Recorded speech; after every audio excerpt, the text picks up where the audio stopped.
तर वृक्षतोड करून उभारल्या जाणाऱ्या कारशेडला विरोध करणार असल्याचं आंदोलन करण्याची तयारी शिवसेनेनं केली आहे। याचबाबत आपल्यासोबत आपले प्रतिनिधी आहेत रामनाथ दवणे, आपण त्यांच्यासोबत बोलूयात। रामनाथ, शिवसेनेला दुहेरी धक्का बसलाय असंच म्हणावं लागेल आणि या आगामी निवडणुका पण येतात, तर मग काय सांगाल?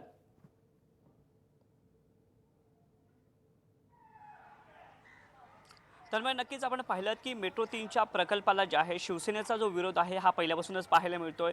गिरगावचा प्रश्न असो, दादरचा प्रश्न असो, त्याच पद्धतीनं आरे कॉलनी येथील जो कारशेड उभारणीचा प्रश्न आहे याविरोधात शिवसेना जी आहे मुंबई महानगरपालिकेच्या सभागृहातही आक्रमक पाहायला मिळाली होती। महत्त्वाचं म्हणजे सभागृहामध्ये खास करून मुंबई महानगरपालिकेच्या शिवसेना सोबत जे आहे भाजप असल्याचं चित्र पाहायला मिळालं। मात्र त्यानंतर मेट्रो 3चा हा प्रकल्प मार्गी लागावा यासाठी आरे कॉलनीतील कारशेड जे आहेत याचं या ठिकाणी GR जो आहे हा खास काढण्यात आला होता आणि त्यानुसार या मेट्रोच्या कारशेडचं कामाला जे आहे ही सुरुवात करण्यात आली आहे। यामुळे शिवसेना जी आहे ही पुन्हा एकदा आक्रमक पाहायला मिळते। महत्त्वाचं म्हणजे आरेतील वृक्षतोड, त्याच पद्धतीनं स्थानिक जे रहिवासी आहेत यांना कुठल्या प्रकारे विचारात न घेता हा कारशेड उभारणी केली जाते।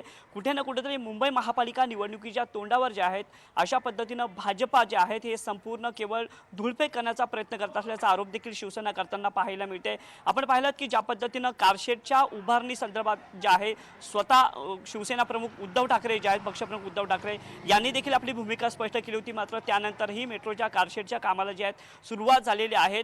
वारंवार या ठिकाणी शिवसेनेने भाजपामध्ये जे आहे चढाओढचं चित्र पाहायला मिळत असताना कारशेडबाबत जे मात्र शिवसेना जी आहेत आता पुन्हा एकदा आक्रमक होते। वेळ पडली तर आपल्या स्थानिक नागरिकांना न्याय मिळवून देण्यासाठी आंदोलन करण्याची तयारी असल्याचे स्वतः या ठिकाणी शिवसेनेच्या ज्येष्ठ नगरसेविका किशोरी पेडणेकर यांनी जय महाराष्ट्रला माहिती दिली आहे। महत्त्वाचं म्हणजे आपण पाहिलं की गिरगाव चौपाटी येथील जो मराठी माणसांचा मुद्दा होता, त्याच पद्धतीनं दादर येथील मैदाना जी उद्ध्वस्त होत होती, ज्या पद्धतीनं वृक्षतोड केली जात होती याविषयीचा प्रश्न होता। त्यातच आरे कॉलनीतील सगळ्यात मोठा प्रश्न जो होता महत्त्वाचं म्हणजे येथील वृक्षतोड आणि त्याच पद्धतीनं तेथील स्थानिक रहिवासी यांचं जीवनमान जे आहे या कारशेडमुळे उद्ध्वस्त होईल अशी भूमिका जी आहे शिवसेनेने मांडली होती। मात्र त्यानंतरही भाजपाने सगळ्या माहितीबद्दल धन्यवाद। तर शिवसेनेनं आंदोलन करण्याची तयारी दर्शवली आहे। कारशेड विरोधात आंदोलन करण्याची तयारी शिवसेनेनं आता दाखवली आहे। वृक्षतोड करण्याला विरोध आहे, विकासाला विरोध नाही असं शिवसेनेने स्पष्ट केलंय। तर तिकडे नो डेव्हलपमेंट झोनमध्ये 33 एकर जागा दिल्याचं मुख्यमंत्र्यांनी स्पष्ट केलंय।